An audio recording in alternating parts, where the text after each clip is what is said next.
Hello guys, welcome to 29th episode of global and Indian affairs. तो चलिए जल्दी से स्टार्ट करते हैं आज के करंट अफेयर्स। सबसे पहले आज का करंट अफेयर क्या है। 29 मई को international day of UN peace keepers observe किया गया था। ठीक है,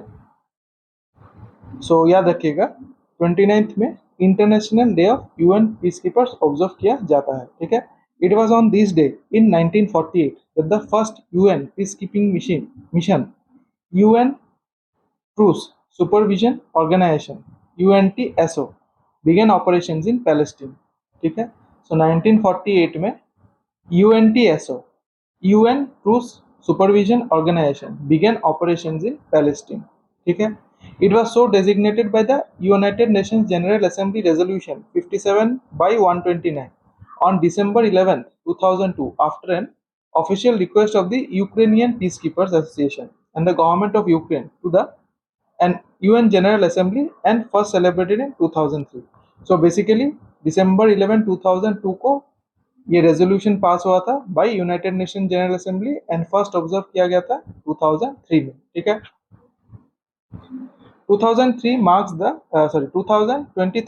the 75th year of operation of UN peacekeeping। So इस साल 75th year of operation of UN peacekeeping observe किया जा रहा है।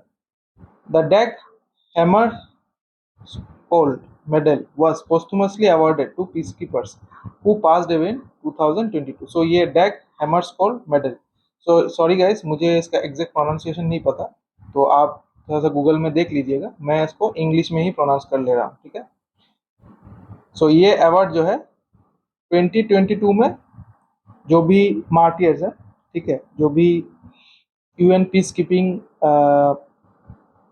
कीपर्स, ठीक है, जिनका डेथ हो गया 2022 में ड्यूरिंग देयर सर्विस, ठीक है, तो उनको ये डैग हैमर्सकोल्ड मेडल दिया गया है। ठीक है, India's permanent representative to the United Nations ambassador Ruchira Kamboj receive the Dag Hammarskjold medals on behalf of head constables Shishupal Singh and Sanwala Ram Vishnu.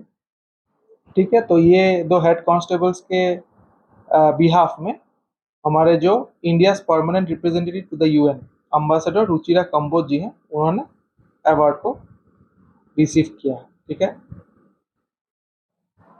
The medal is named after the second secretary general of the United Nations Dag Hammarskjold. अच्छा, ये Dag Hammarskjold जो है वो basically second secretary general of the UN है। ठीक है, तो उन्हीं के नाम पे ये मेडल अवार्ड किया जाता है। India has a rich legacy of contribution to UN peacekeeping operations and is one of the largest contributors of troops. It has contributed about 275,000 troops to peacekeeping missions so far, with around 5,900 troops currently deployed in 12 UN missions. The Indian Army has established a Center for UN Peacekeeping in New Delhi to impart niche training in peacekeeping operations। ये भी थोड़ा सा ध्यान में रखिएगा, आ सकता है कि यूएन पीसकीपिंग सेंटर इंडिया में कौन से सिटी में है। ठीक है, वो न्यू दिल्ली में। The UN considers women peacekeepers vital to its efforts in maintaining peace and ensuring progress in stopping the wars in conflict zones। It seeks to have 20% women in formed police units and 30% individual police officers in the peacekeeping forces by 2028। India was the first nation in 2007 to deploy an all-women contingent to a UN peacekeeping mission in Liberia। ठीक है, India जो है first nation थी 2007 में जिन्होंने women officers को भेजा था इन्हें UN peacekeeping mission in Liberia. ठीक है, the theme of the 75th anniversary of the international day of UN peacekeepers is peace begins with मी। इस साल का थीम है पीस बिगिंस विथ मी। काफी छोटा थीम है, थीम का क्वेश्चन आ सकता है। Recognizing the service and sacrifice of peacekeepers past present including over 4,200 who have given their lives under the UN flag। इसमें से क्या क्या क्वेश्चन आ सकता है। पहला क्वेश्चन तो direct question, international day of UN peacekeepers कब ऑब्जर्व किया जाता है 29 में। दूसरा आ सकता है कि फर्स्ट यूएन पीसकीपिंग मिशन कब हुआ था 1948 को, कहाँ पे हुआ था, पैलेस्टीन। ठीक है, सेकंड है कि first UN international day of UN peacekeepers कब सेलिब्रेट किया गया था 2003 को।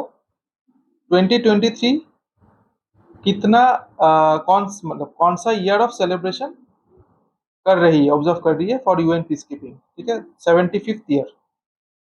अच्छा, ये international day of UN peace keepers के दिन कौन सा अवार्ड दिया जाता है? डैग हैमरस्कोल्ड मेडल, ठीक है। इंडिया इंडिया में centre for UN peace keeping कहाँ पे है? न्यू दिल्ली में, ठीक है। एंड इस साल का थीम क्या है? Peace begins with me. कुछ other details, UNTSO head of mission and chief of staff major general Patrick Gauchat, ठीक है। तो इसको थोड़ा सा ध्यान में रखिएगा। यूएनटीएसओ जो है उसके जो हेड है, ठीक है, वो है major general Patrick Gauchat. So next page में उनका फोटो डाला हुआ है। सो ये है major general Patrick Gauchat.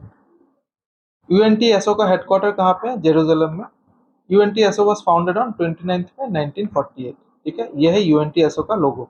So basically ये यूएन का लोगो है एंड देन यूएनटीएसओ का टेक्स्ट। चलते हैं हमारे नेक्स्ट इवेंट पे। सो हमारा नेक्स्ट इवेंट क्या है? Sagar Parikrama. The department of fisheries, ministry of fisheries, animal husbandry, dairying, government of India launch the phase 6 of the Sagar Parikrama programme on the occasion of 75th Azadi का अमृत महोत्सव। तो कुछ दिन पहले हम लोगों ने फेज 5 के बारे में बोला था। तो चलिए, कितने फेजेस हो गए हैं अभी तक? सो 6 फेजेस हो गए हैं।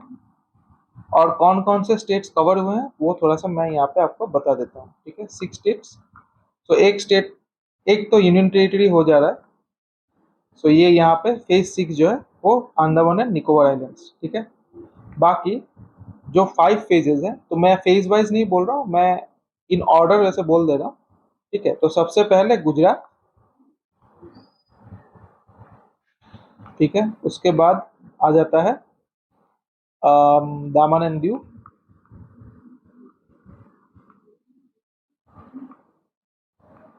उसके बाद आ जाता है Maharashtra.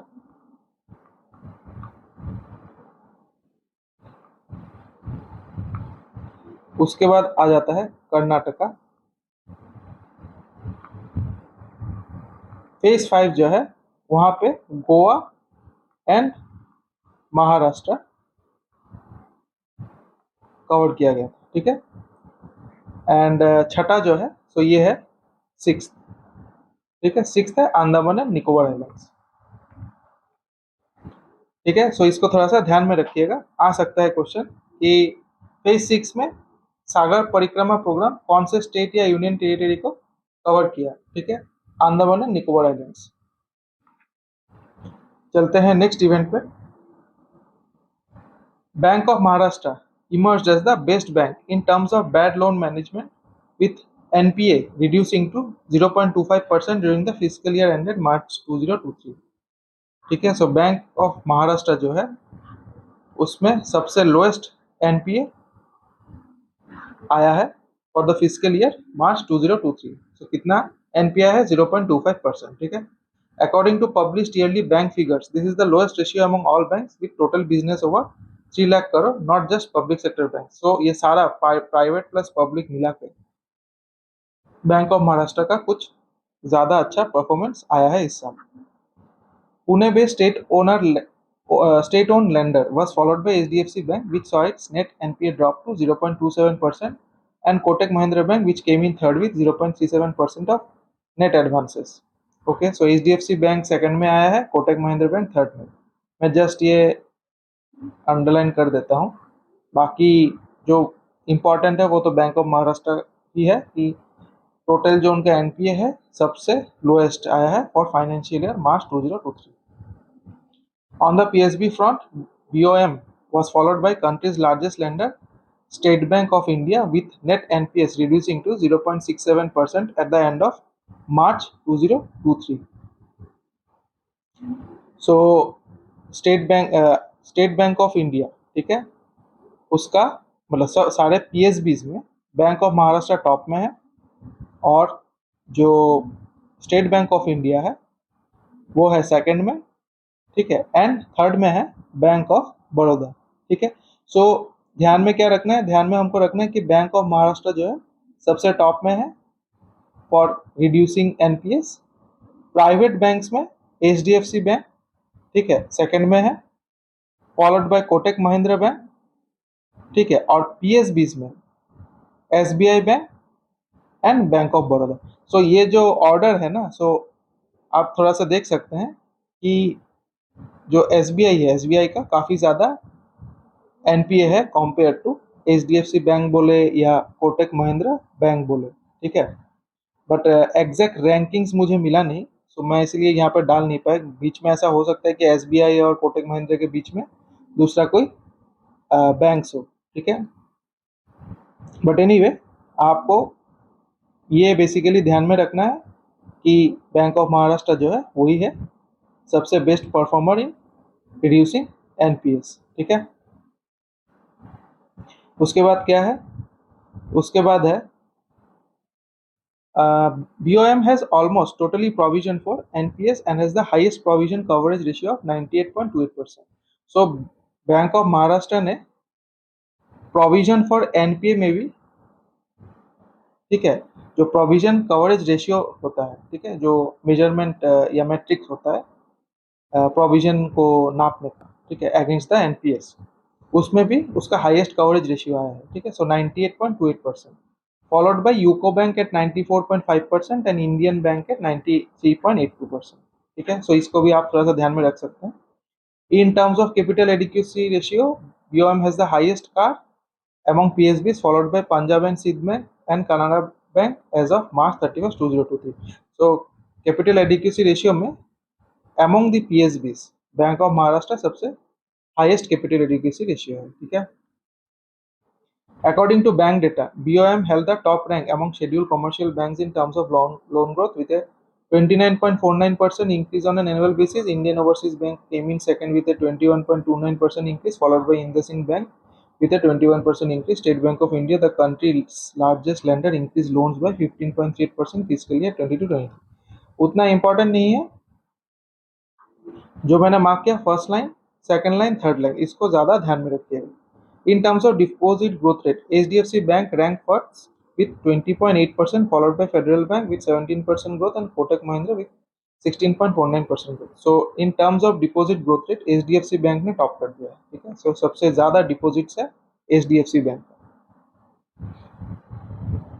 However, in terms of low cost current account and savings account deposits, Bank of Maharashtra led the pack with 53.38%, followed by IDFC Bank and KNB.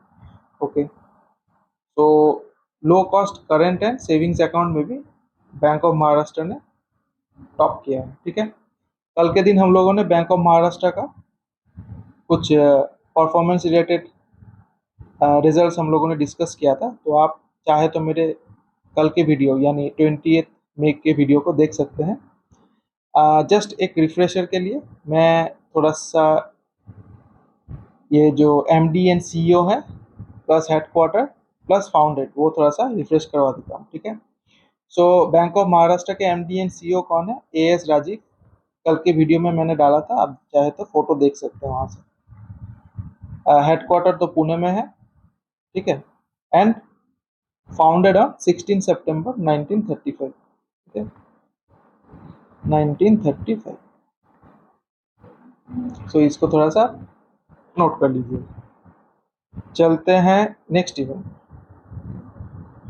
So max वर्स्टेपेन, सो वापिस से आ गए हैं न्यूज़ में। मैक्स वर्स्टेपेन ने जीत लिया है मोनाको ग्रैंड प्रिक्स 2023, ठीक है। सो मोनाको ग्रैंड प्रिक्स 2023 उन्होंने जीत लिया है। With this he has won 4 titles in 2023 F1 racing events, the other 3 being Miami GP, Bahrain GP and Australia GP, ठीक है। सो उन्होंने Miami GP, Bahrain GP, Australia GP and Monaco grand prix 4 events उन्होंने जीत लिया है 2023 में। सो इसको थोड़ा सा ध्यान में रखिएगा। फोटो तो आपने देखा ही होगा पहले अगर मेरे वीडियो को देखा है। सो चलते हैं नेक्स्ट इवेंट पे। प्रेसिडेंट रिसेप तय्यप अर्डोगन, तो ये है president Recep Tayyip Erdogan of Turkey, paramount politician for 20 years, defeated the opposition candidate Kemal Kılıçdaroğlu at the recently held presidential election. So वापिस से जो है प्रेसिडेंट रिसेप तय्यप अर्डोगन जीत गए हैं टर्की के प्रेसिडेंशियल इलेक्शन, ठीक है। कैपिटल क्या है? अंकारा, टर्की का। करेंसी क्या है? Turkish lira. फ्लैग ये रहा, ठीक है। तो इसमें ज़्यादा न्यूज़ नहीं है, डायरेक्ट क्वेश्चन आ सकता है आने से कि who is the current president of Turkey? Recep Tayyip Erdogan. चलते हैं नेक्स्ट इवेंट पे। Every year on the day of Jyeshtha Ashtami Kashmiri Pandit visit Mata Ragnath Devi temple also known as Kheer Bhavani temple to pay their obeisance. This year, the Kheer Bhavani Mela was organized from 26th to 28th of May with great fervor and enthusiasm in Kashmir Valley of the Jammu and Kashmir Union Territory.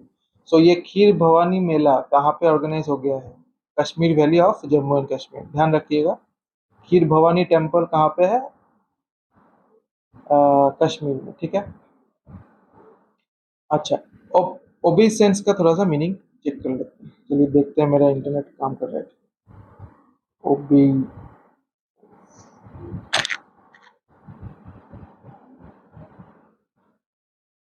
ओबीसेंस मतलब a movement of the body expressing deep respect or deferential courtesy as before a superior. Okay, deference or homage, ठीक है। So basically प्रणाम करना, ठीक है, भगवान के आके जाके माथा टेकना, वही सब आ जाता है इसके अंदर ओबीसेंस। सो ब्रॉडर टर्म है, ठीक है, हम उसी को उसको ऐसे ही मान लेंगे क्योंकि यहाँ पे exactly body movement of the body expressing deep respect. So exactly deep respect किस तरह से दिया जा रहा है वो नहीं बोला है, ठीक है।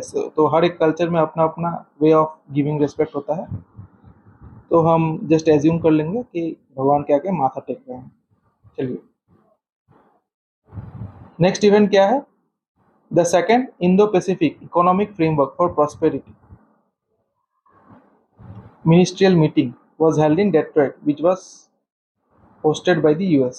देखिए ग्रामेटिकल मिस्टेक हो गया यहाँ पे, which was hosted by the US होगा, ठीक है। तो यहाँ पे वाज लिख देते हैं।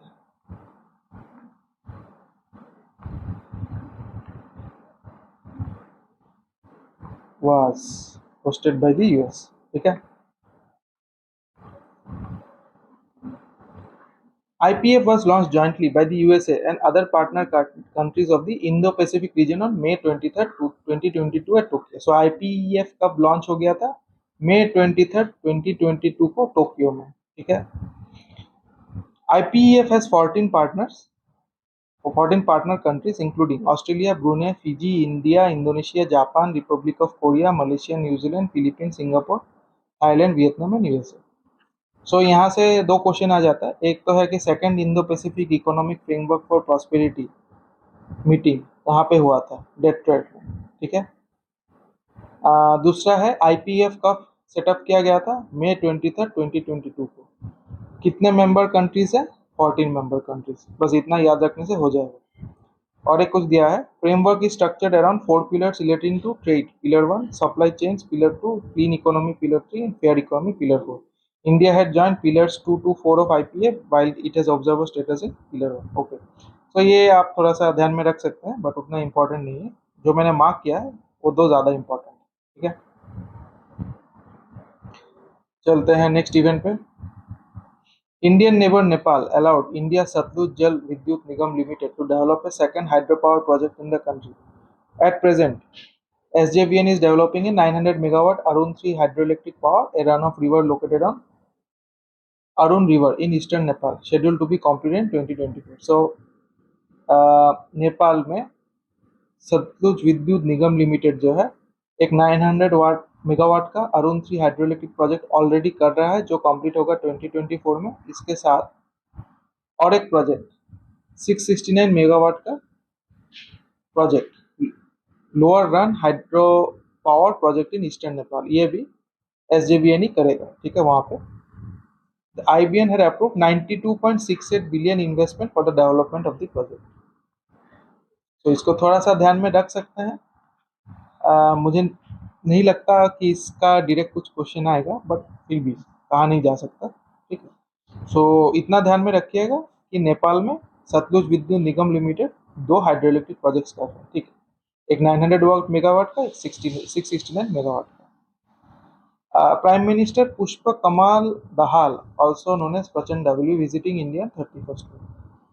तो ये मैंने ऐसे ही डाल दिया क्योंकि ये इवेंट होने वाला है। तो क्वेश्चन ऐसा आ सकता है कि which of the following which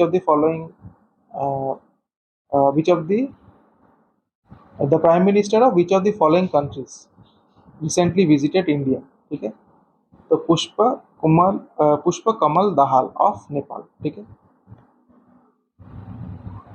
चलते हैं नेक्स्ट इवेंट पे।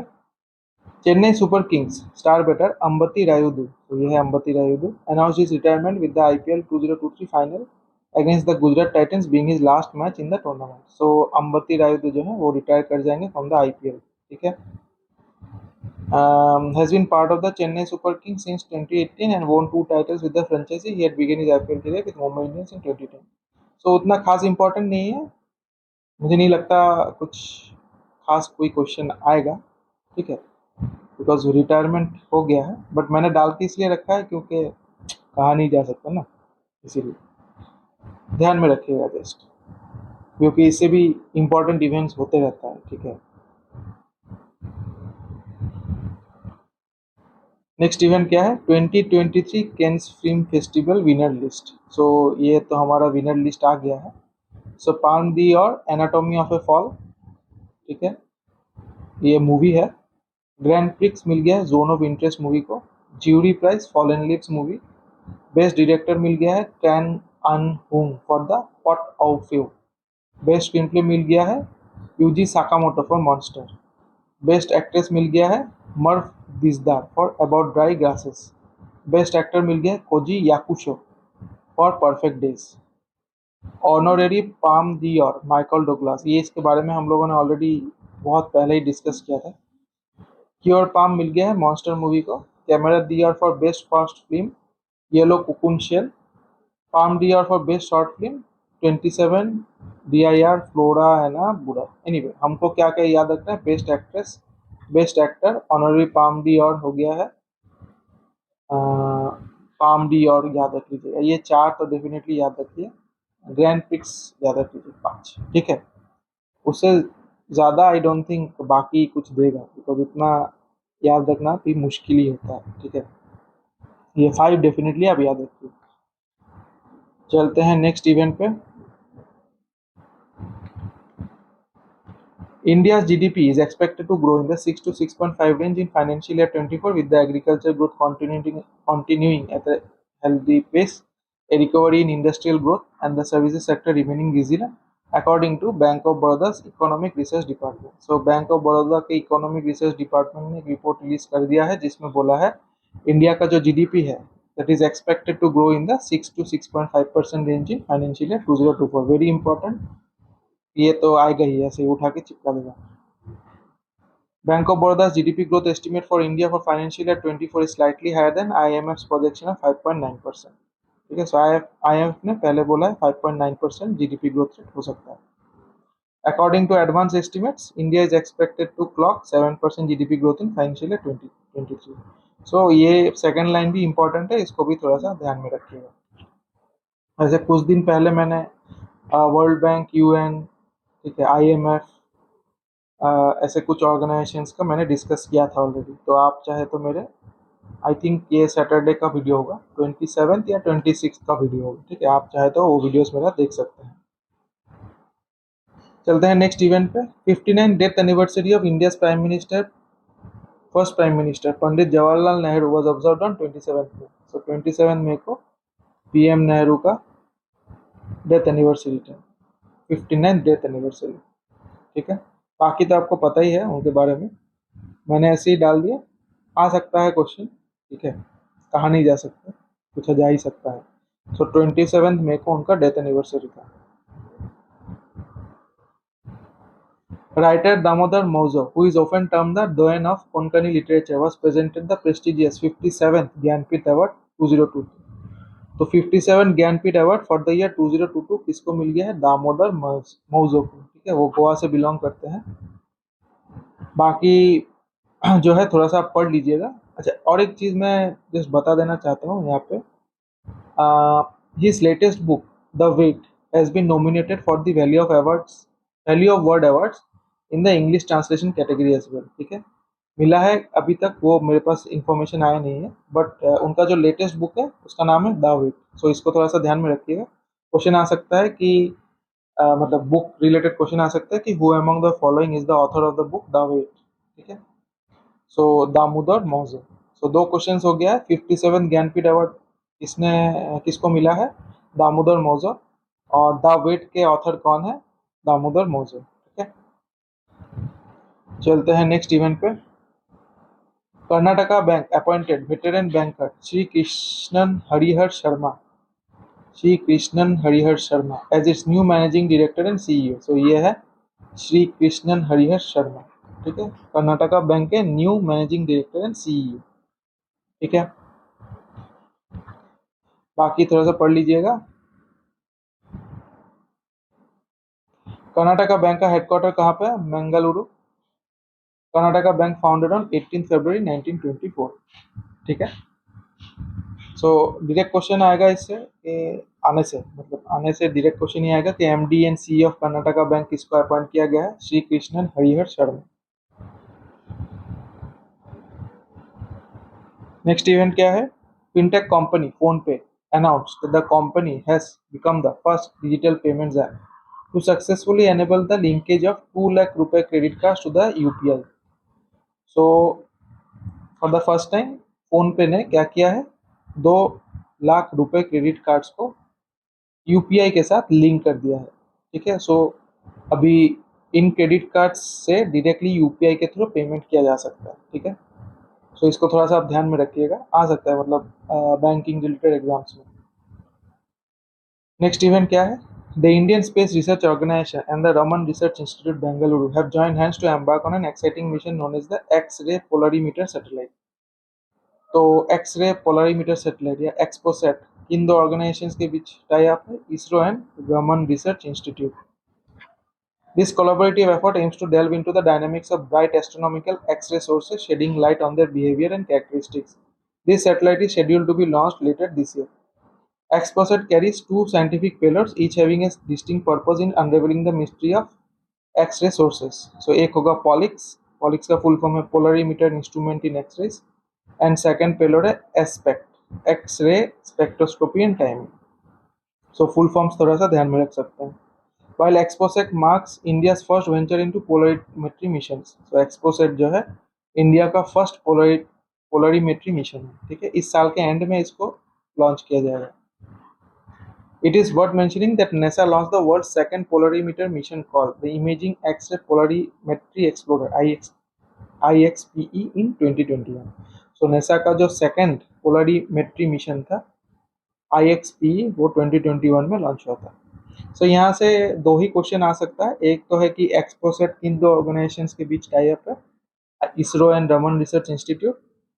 दूसरा है पेलोड्स, पेलोड्स कौन कौन से हैं, या फिर फुल फॉर्म आपको बोलेगा बताने। ठीक है, तो पॉलिक्स का फुल फॉर्म है polarimeter instrument in X-rays, and aspect है एक्सरे स्पेक्ट्रोस्कोपी एंड टाइमिंग। चलते हैं नेक्स्ट इवेंट पे। 5-time world chess champion Magnus Carlsen won the 2023 Superbet Rapid and Greece Poland, the second leg of the Grand Chess Tour at the Museum of History of Polish Jews, along with a cash prize of $40,000. So Magnus Carlsen ने क्या जीत लिया है?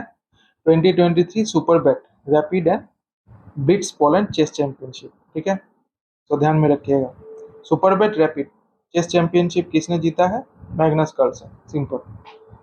Indian Army's Sapta Shakti Command conducted exercise Sudarshan Shakti 2023 along the western borders in Rajasthan and Punjab from May 2022 and 25. So May 22nd से 25th तक हुआ है। ठीक है, Exercise Sudarshan Shakti 2023 was designed to check Indian Army's operational preparedness. Indian Army's firepower, combat support, logistic support were put to test in a synergized way, keeping in mind enemy threats, including grey zone warfare. Anyway हमको कितना क्या याद रखना है कि सुदर्शन शक्ति 2023 Indian army ने conduct किया है। ठीक है, बस उतना याद रखने से हो जाएगा, क्योंकि दूसरा कोई कंट्री इन्वॉल्व नहीं है, तो वोंट बी दैट कॉम्प्लेक्स। चलिए ट्राई कर लेते हैं 29 मई के कुछ questions.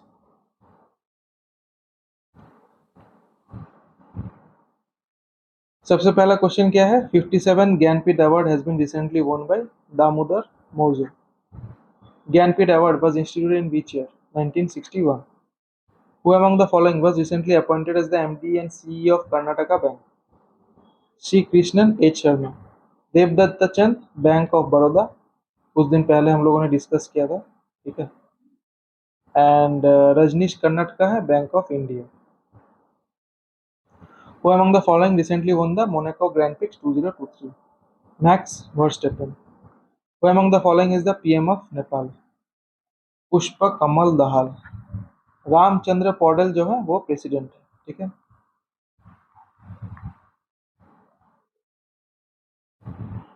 The 59th death anniversary of India's first Prime Minister Pandit Jawaharlal Nehru was observed on 27th May. According to Bank of Baroda's Economic Research Department, Bob Eco Research, India's GDP is expected to grow in the 6 to 6.5% range in financial year 24. Which of the following banks emerged as the best bank in terms of bad loan management, with net performing assets reducing to 0.25% during the fiscal year ended March 2023? Bank of Maharashtra. Sudarshan Shakti 2023 was recently conducted by Indian Army. International Day of UN Peacekeepers 2023 was observed on 29th May. UN Truce Supervision Organization headquarters is located in Jerusalem. Which of the following fintech companies became the first digital payments app to successfully enable the linkage of 2 lakh rupee credit cards to the unified payments interface? PhonePe. Which of the following is the highest honor medal awarded to UN peacekeepers posthumously? Dag Hammarskjöld. Who among the following recently won the 2023 Superbet Rapid and Breeze Poland Chess Championship? Magnus Carlsen. So Magnus Carlsen जो है वो world number 1 है. Ian नेपोमनियाची जो है वो world number 2 है. डिंग learn है world number 3 and एलिरिजा फिरोजा है वर्ल्ड नंबर 4, ठीक है. Phase 6 of Sagar Parikrama program was launched recently in which of the following states, union territories? Andaman and Nicobar. Who among the following recently won the presidential election of Turkey? Recep Tayyip Erdogan. अच्छा, ये किराकस Mitsotakis जो है वो Greece के PM है, ठीक है. Recently Greece के पीएम बने हैं. तो मैं आपको यहाँ पे लिख दे रहा हूँ जस्ट फॉर योर रिकैप, ठीक है. खीर भवानी मेला is organized and celebrated in which of the following states, union territories? Jammu and Kashmir. How many members are there in the Indo-Pacific Economic Framework for Prosperity? 14. Who among the following won the Best Actor award at the 2023 Cannes Film Festival? Oji Yakusho. Which of the following is the capital of Turkey? Ankara, ठीक है. अच्छा, इस्तानबुल जो है Turkey का सबसे largest city है, ठीक है. Largest city of Turkey. ये आपके जस्ट जनरल इंफॉर्मेशन के लिए. सो गाइस, आज के लिए इतना ही. मिलते हैं कल के एपिसोड में, ठीक है. अगर आपको मेरे वीडियो में ऐसा लगा कि मैंने कुछ गलत बोला है तो डेफिनेटली मुझे कमेंट पे बताइएगा. अगर आपको मेरा वीडियो अच्छा लगा तो काइंडली लाइक कीजिएगा, सब्सक्राइब कीजिएगा एंड दोस्तों के साथ शेयर कीजिएगा. तो चलिए आज के लिए इतना ही. Good night and thank you.